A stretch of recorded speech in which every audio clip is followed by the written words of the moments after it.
どうもー、こんにちは。極真空手歴20年以上の青くと言います。本日もそこから得られた知識や経験を皆様にお話ししていきたいと考えております。極真史上最強に優れものシリーズ第3弾。身長187センチにして体重は100キロを超えているという日本人どころか世界的意味でも大変に恵まれた大会。そして日本人どころかやはり世界中を見渡しても類を見ないパワーにより世を席巻したからです。それこそが今回紹介させていただく山木健二です。21歳にして第17回全日本空手道選手権大会に出場した山木健二。2回戦両手上に掲げて叩き落としての凄まじい気合を入れて、それに相手の岡崎選手もこういきなりものすごいバカでかい軌道を描く左上段回し切りが頭上を越えて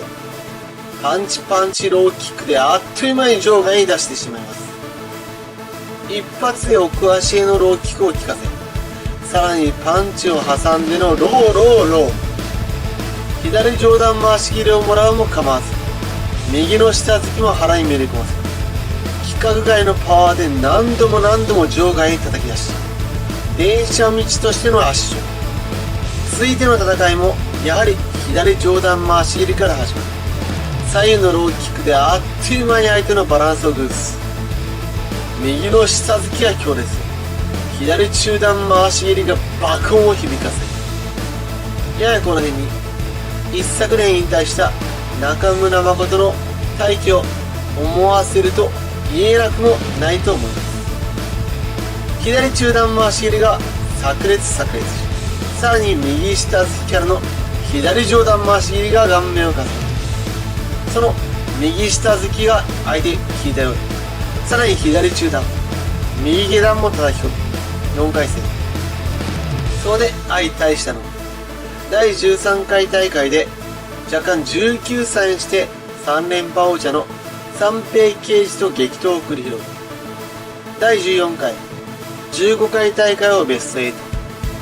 ヨーロッパ最強の男ミッシェル・ベーデルを打ち破り、その全国の舞台に戻ってきた城西の爆撃増明。今度は左の前切りから先手を取り奥足への下段につなげますが、それに増明も奥足への下段を返してくる。それが強烈無比。今までとは逆に増明に右の下突きをめり込まされてしまいます。それに右の下突きからの後ろ切れを返しますが、奥足への下段2連打で腰を引いてしまう。さらに右の下段からの下突き、そして怒涛の奥足下段8連打でついに膝をついてしまいます。ここまで下突きを交えて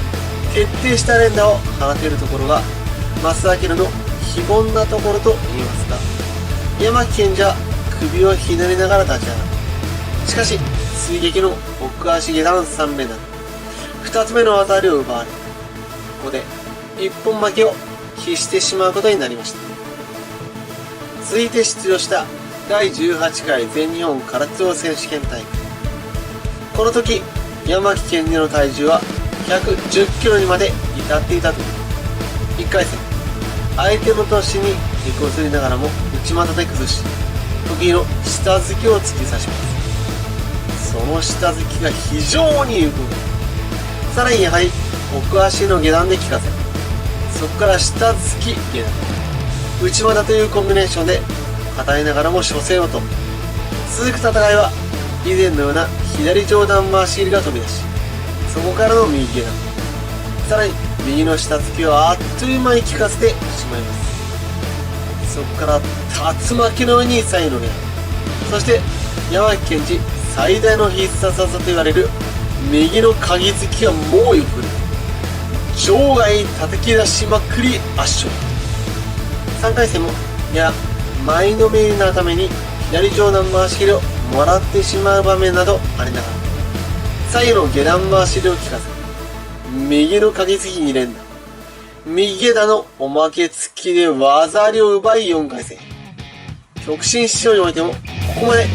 強烈無比、常時扱える鍵付きを持っていた選手というのも珍しいのではないでしょうか。その試合終了間際、ノーマー視界的に笑ってしまったりと、ちょいちょい危ない場面も見られるのです。4回戦も体が突っ張り気味で、硬さは見られるものの、右の下段、そして突進力は常人離れしたものがあり、打たれ強さは相手の後ろ切れを跳ね返すほどのもの。準々決勝で対戦したのは、第4回全日本ウェイト制重量級4位に入っている奥村浩一。気合満々で前に出てくる奥村浩一でしたが、それ山木健二が左前に、そして右の下段の連打で攻撃まで移させません。それに左のリードブローも加えて完全なる制空権を確保し、右の下段に左内股を加えて、狙いは完全に左足に集中。足を弾き飛ばし、体を半回転させ、さらに得意の右の鍵付き、左の前蹴りも追加。途中から下段の反撃がありますが、ものともせず、さらに膝蹴り、後ろ蹴り、多彩な技を見せ、奥足の下段も効かせ、まさしく完勝。そして準決勝。迎えた相手は、第12回から14回までベスト4。15回大会は、あばらをへし折られながらもベスト8。第3回世界大会3位。第17回全日本空手道選手権大会。それは、前年の大会で優勝を果たしている。絶対的な優勝候補、松井明義。この大会、優勝を狙うのならば、最難関とも言える相手。場内にさえ響きそうな気合を双方入れて、前を詰める獣に、左内股と下段回し入れが交錯し、間髪入れず松井明義の左上段回し入れが飛んでくる。さっきはこちらまで届くような戦い。松井明義の下段と山木健二の下突きが交錯。松井明義の後ろ回し入れが加速。構わず山木健二が前に出て拳を打ち下ろそうとする。それを下から両のかかとを伸び上げてと、どっか試合を超えたような、そんなまさにしのぎ合いのような様相を帯びていました。松井明義はスピードで速攻しながら、前を詰められた山木健二の猛烈な右のかぎつきでバランスを崩さ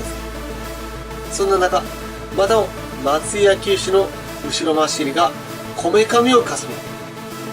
これでややアドバンテージを取った松井明義が強烈な胸へのパンチ、下突きで圧力をかけています。右のかぎつきのチャンスはと言いましたが、すね受けのため体を浮かせてしまい、相手の道着を掴んでしまい、それが放たれ、そして左上段回し。やはり山木健二は試合になると前かがみになり、右側頭部のガードにやや難があるように思われました。主導権を握られ、左右の回し入れで体を振られ、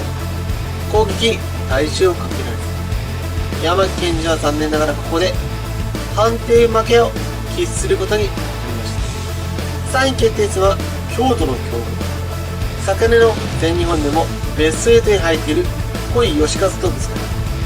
巨漢選手同士の派手な打ち合いの中、やはり自力で勝る山木健二が下段回し切りを徐々に効かせていく。やはりというか、左上段回し切りをもらいながらも、今度は逆に左上段前切りをぶち当て、奥足の下段を完全に効かせ、場外に叩き出して文句なしの3位を決めています。勝利したその試合の全てが圧倒的なまでの本戦での完勝。しかしその反面、視野の狭さ、動きの硬さ、負ける時の負けさ、そのあたりについて興味深い話があるといいます。山木健二は試合と練習では全然スタイルが違う。調子がいい時は自ら下がったり、サイドに回ったりのヒットアンドウェイ。さらに出入りを早くしないと一発で引かされてしまうというのです。さらに下段回し蹴りでゴリゴリ押すスタイルの違い、後ろ回し蹴りなどもブンブンと飛んできてまるで近づく。実際試合の時は練習の時の半分、一説によると3分の1の力で戦っているという話すら聞かれることでした。試合になると硬くなってしまう。本来の動きができる。そうだとするのならば、山木健二が本来の力を発揮するためのメンタルトレーニング、そのための試合に向けての取り組み方、それこそが自分と向き合うことこそが彼にとっての課題と言えたのかもしれません。そしてそれだけの力しか発揮できていないにもかかわらず、これだけの強さを誇っていたというのがまさしく恐るべき、そうとしか言いようがないと言えるでしょう。誰が呼んだのかその様をして、いつしかこう呼ばれるようになったといいます。湘南のハリケーン、山木健二。私は引き続き彼が紡いだ奇跡、伝説的な強さ、それを皆様に紹介させていただきたいと思います。ですのでぜひ高評価、コメントよろしくお願いいたします。本日もご視聴いただきありがとうございます。